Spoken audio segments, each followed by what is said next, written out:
अमीर बनने की बात हो या फिर बिजनेस की बात हो, rich dad poor dad book को फॉरगेट नहीं किया जा सकता। ये बुक नहीं बल्कि एक पूरा रोड मैप है एक मिडिल क्लास पर्सन के लिए कि वो किस तरह अमीर बन सकता है। और जो पर्सन इस बुक को फॉलो करेगा अमीर बनने के लिए, उसके 90% से ज्यादा चांसेस है कि वो अमीर बन जाएगा। और ये बुक दुनिया की टॉप बिजनेस बुक में आती है। इस बुक के फेमस होने के पीछे सिर्फ एक रीजन है, ये सिंपल वे में लिखी गई है और बेसिक्स पर फोकस किया गया है। इस सक्सेसफुल बुक को अमेरिका के एक बिजनेसमैन रॉबर्ट टी कियोसाकी ने लिखा है। इस बुक में ऑथर हमें ऐसे लेसन देते हैं जिन्हें फॉलो करके हम अपनी लाइफ को एक नया मोड़ दे सकते हैं। और आज की वीडियो में आपको इस बुक से 5 ऐसे लेसन्स को सिंप्लीफाइड करके बताऊंगा जिनको अगर आप फॉलो करेंगे तो अपनी लाइफ को एक नए डायरेक्शन में ले जा सकते हैं। आइए शुरू करते हैं आज की वीडियो को। बात जब अमीर बनने की आती है, हर कोई हाथ खड़ा करता है, पर जब एक्शन लेने की बारी आती है अमीर बनने के लिए, तो जो सबसे पहला हमें एक्शन लेना होता है कि वो हमें अपना माइंड सेट बिल्ड करना होता है। जो हम सबसे बड़ी गलती करते हैं, हम चाहते तो हैं अमीर बनना, पर हम वो माइंड सेट बिल्ड नहीं करना चाहते। हमें लगता है कि हम जैसे हैं बस हम उन चीजों को फॉलो करेंगे और हम अमीर बन जाएंगे। नहीं, जो सबसे पहला स्टेप है अमीर बनने का, वो आपको वो माइंड सेट बिल्ड करना है। कुदरत ने हमें ऐसी पावर दी है ब्रेन की सूरत में, जिससे हमने हवा में उड़ना सीखा, समंदर में चलना सीखा और भी बहुत कुछ ऐसा किया जो आज से 100 साल पहले तक सोचा भी नहीं जा सकता था। पर आज अगर आप देखेंगे तो हमने क्या क्या किया इस ब्रेन की वजह से। जो 90% आबादी है इस दुनिया की, उसे इस ब्रेन की कैपेबिलिटीज का पता ही नहीं कि हम सिर्फ माइंडसेट को चेंज करके अपनी लाइफ में क्या चेंज ला सकते हैं। क्योंकि इस बुक की शुरुआत यानी कि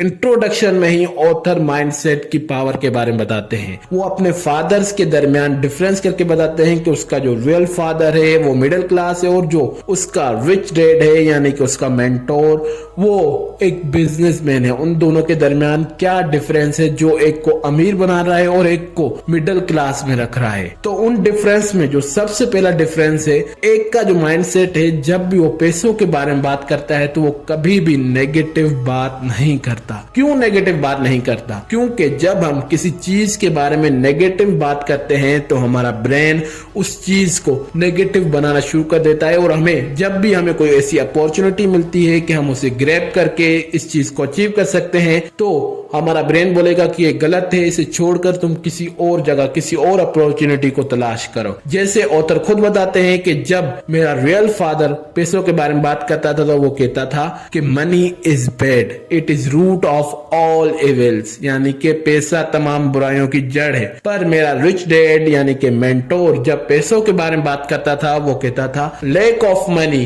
रूट ऑफ ऑल इविल, यानी कि पैसों की कमी तमाम बुराइयों की जड़ है।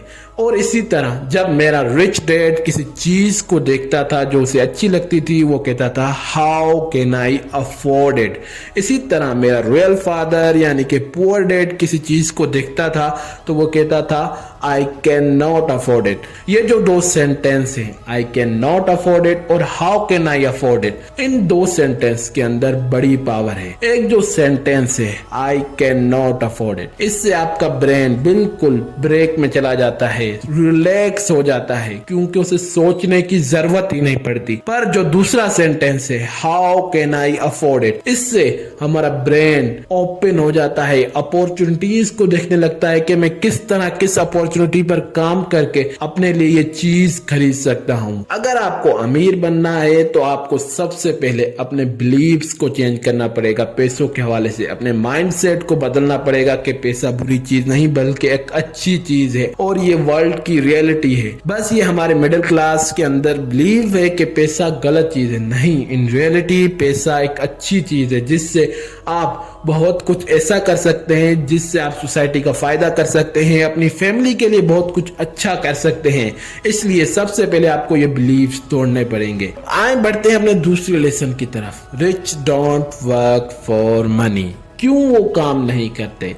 हमें तो पता है कि जब तक तुम काम नहीं करोगे तब तक तुम्हें हर महीने पैसे नहीं मिलेंगे, और ये जॉब में होता भी है। पर अमीरों की दुनिया में वहां पर वो खुद काम नहीं करते बल्कि उनका पैसा काम करता है। वो एंजॉय करते रहते हैं, वो हॉलीडेज मनाते रहते हैं, वो घूमने जाते हैं, बस उनका पीछे से पैसे काम करते रहते हैं और उनकी वेल्थ इंक्रीज होती रहती है। वो किस तरह, जैसे पुराने जमाने में जब किसी राजा को अपनी रियासत का दायरा बढ़ाना होता था, अपनी रियासत को बड़ा करना होता था, तो वो देखता था कि मेरी रियासत के आसपास कौन से छोटे इलाके हैं जहां पर मैं अपने सिपाही भेजकर उस जगह को अपने कब्जे में ले सकता हूं। ये आपने अक्सर मूवीज में भी देखा होगा, कार्टून में भी देखा होगा। इसी तरह जो अमीर है वो अपने सिपाहियों की जगह अपने पैसों को इसी जगह पर इन्वेस्ट करते हैं, छोटी छोटी जगहों पर, जहां से वो देखते हैं कि मैं कितना अर्न कर सकता हूं, कैसे मैं वहां से पैसिव इनकम जनरेट कर सकता हूं। वहां पर बस उनका पैसा जाता है, दूसरे उनके लिए मेहनत करते हैं, यानी कि जॉब्स करने वाले या फिर उन छोटी कंपनी में काम करने वाले, वहां से फिर उनकी एक पैसिव इनकम जनरेट हो जाती है। इसी तरह अमीर अपने लिए इनकम के सोर्सेज बनाते जाते हैं और एक दिन ऐसा हो जाता है कि उन्हें कोई काम करने की जरूरत नहीं पड़ती। उनके जो पैसे काम कर रहे होते हैं वो उनके लिए इनफ कमा कर दे रहे हैं जहां से वो एंजॉय भी कर सकते हैं, दुनिया भी घूम सकते हैं। अब आते हैं अपने तीसरे लेसन की तरफ कि क्यों फाइनेंशियल लिटरेसी जरूरी है। दुनिया में आपको हर चीज की एजुकेशन मिलती है, डॉक्टर से लेके इंजीनियर से लेके सेल से लेके एटम बम तक आपको नॉलेज मिलती है, पर एक चीज की आपको नॉलेज नहीं मिलती स्कूल्स में, वो है पैसों के बारे में। अगर आप पूछते भी हो तो आपको सेटिस्फाई करने वाला आंसर नहीं मिलता कि किस तरह मैं अमीर बन सकता हूं। और इसी ना आंसर मिलने की वजह से हमारे बिलीव्स भी ऐसे बन गए हैं कि अगर हम जॉब करेंगे तब ही हम अमीर बन सकते हैं, बल्कि इन रियलिटी अगर आप जॉब नहीं करते, बस बिजनेस के अंदर 5 साल भी सही से काम करते हैं और एक अच्छा बिजनेस बना देते हैं, तो आप जो उस जॉब में 30 साल 40 साल देने के बाद जो कमाएंगे वो उस बिजनेस से आप 3 या 4 साल के अंदर कमा लेंगे। बिजनेस की ये पावर है और वो आपको सीखना पड़ेगा। वो उसको सीखने के लिए आपको एक्सपेंसेस के बारे में पता होना चाहिए कि मेरे क्या एक्सपेंसेस है, मैं किस तरह मैं ऐसे एसेट बिल्ड करूं जिससे मेरे एक्सपेंसेस पूरे हों, कौन से मैं इनकम के सोर्सेज लगाऊं जहां से मैं इनकम्स को बिल्ड कर सकूं, मैं अपनी लायबिलिटीज को कम करके एसेट्स की तरफ फोकस करूं। ये चीजें आपको सीखनी पड़ेगी, नहीं तो आप जैसे हैं हमेशा शिकायत करते रहेंगे कि हमें तो कोई बताने वाला नहीं, कि हम अमीर नहीं बन सकते। अमीर बनना आपके हाथ में है। अमीर बनने के लिए आपको सीखना पड़ेगा कि पैसों को किस तरह हैंडल करूं, किस तरह मैं एसेट बिल्ड करूं, कौन सी मैं इन्वेस्टमेंट करूं, कहां से मुझे पैसिव इनकम आ सकती है। ये सब कुछ आपको फाइनेंशियल लिटरेसी में पता चलेगा। और फाइनेंशियल लिटरेसी ये नहीं कि आपको करोड़ों रुपए मिल जाएंगे। फाइनेंशियल लिटरेसी ये है कि आपके पास कम पैसे जरूर है, पर आप उन्हें जानते हैं कि किस तरह मैं इन पैसों से करोड़ों रुपए कमा सकता हूं कुछ अरसे के अंदर। फाइनेंशियल लिटरेसी की बहुत पावर है, बस आपको उसे सीखना है कि किस तरह मैं इस फाइनेंशियल लिटरेसी को यूज करके अमीर बन सकता हूं। जो हमारा चौथा लेसन है वो है work to learn, don't work for money. मैं आपसे सवाल पूछता हूं कि अगर आप जॉब करते हैं तो आप किसके लिए जॉब करते हैं, पैसों के लिए या फिर सीखने के लिए? तो आप में से 99 या फिर इवन 100% लोगों का आंसर होगा कि हम पैसों के लिए जॉब करते हैं। क्यों हम पैसों के लिए जॉब कर रहे हैं? पर अमीरों की दुनिया में वो पैसों के लिए काम नहीं करते, बल्कि वो सीखने के लिए काम करते हैं। वॉरेन बफेट के साथ लंच करने के लिए एक पर्सन ने 3 करोड़ रुपए तक दे दिए थे। क्यों 3 करोड़ रुपए दिए? क्योंकि उसे पता था कि अगर मैं उससे लंच पर बैठूंगा आधा घंटा सवा घंटा, उसमें मैं कुछ ऐसी चीजें सीख लूंगा जो उस 3 करोड़ से 100 करोड़ में तब्दील हो सकते हैं। अगर आपको अमीर बनना है, अगर आप चाहते हैं कि मैं अपनी लाइफ में लग्जरीज यूज करूं,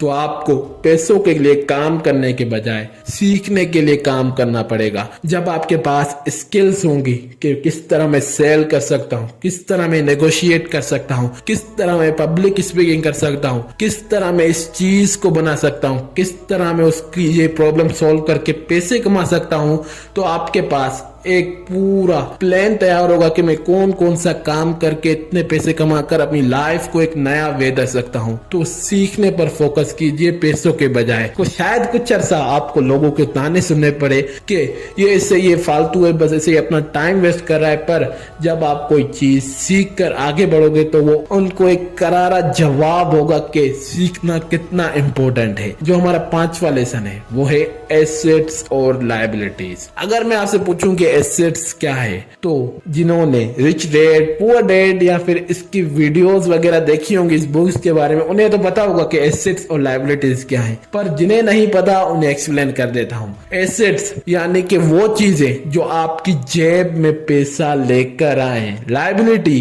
यानी कि वो चीजें जो आपकी जेब से पैसे लेकर जाएं, यानी कि मोबाइल फोन हो गया, टीवी हो गया, आपका घर हो गया, जब उसे रिपेयरिंग का टाइम आता है। इसी तरह एसेट जैसे आपने एक घर लिया एक्स्ट्रा जिसे आपने रेंट पर चाड़ दिया, वहां से आपको हर महीने रेंट आता रहेगा, वो आपकी जेब में पैसे डालता रहेगा। ऑथर के मुताबिक अगर आपको अमीर बनना है तो आपको एसेट्स बिल्ड करने पड़ेंगे, नहीं तो फिर आप यूं ही बैठे रहें सोचते रहें कि मैं किस तरह अमीर बन सकता हूं, किस तरह अमीर बन सकता हूं। उससे आपको कुछ नहीं मिलने वाला, बल्कि आपको सीखना पड़ेगा कि किस तरह मैं एसेट बिल्ड करके अपनी लाइफ को एक नया रुख दे सकता हूँ। ये 5 लेसन थे। पहला लेसन कि आपको अपना माइंडसेट बिल्ड करना है कि मुझे अमीरों की तरह सोचना शुरू करना है। पैसों के बारे में नेगेटिव नहीं बोलना, बल्कि हाउ कैन आई अफोर्ड बोलकर अपने माइंड को खोलकर अपॉर्चुनिटीज देखने की मैं किस तरह इस काम को अचीव कर सकता हूँ। दूसरा lesson, rich don't work for money. आपने जाना कि रिच पैसों के लिए क्यों काम नहीं करते, बल्कि उनके लिए पैसा काम करता है। तीसरा lesson, importance of financial literacy. Financial literacy क्यों इंपॉर्टेंट है। चौथा लेसन के work to learn don't work for money. आपको सीखने पर फोकस करना है, इसके कि आप पैसों के लिए काम करें। नंबर 5, एसेट्स और लायबिलिटी क्या है। आज की वीडियो में बस इतना ही। अगर वीडियो अच्छी लगे तो वीडियो को लाइक कीजिए, चैनल को सब्सक्राइब कीजिए, अपने दोस्तों के साथ जरूर शेयर कीजिए। वीडियो देखने के लिए थैंक्स।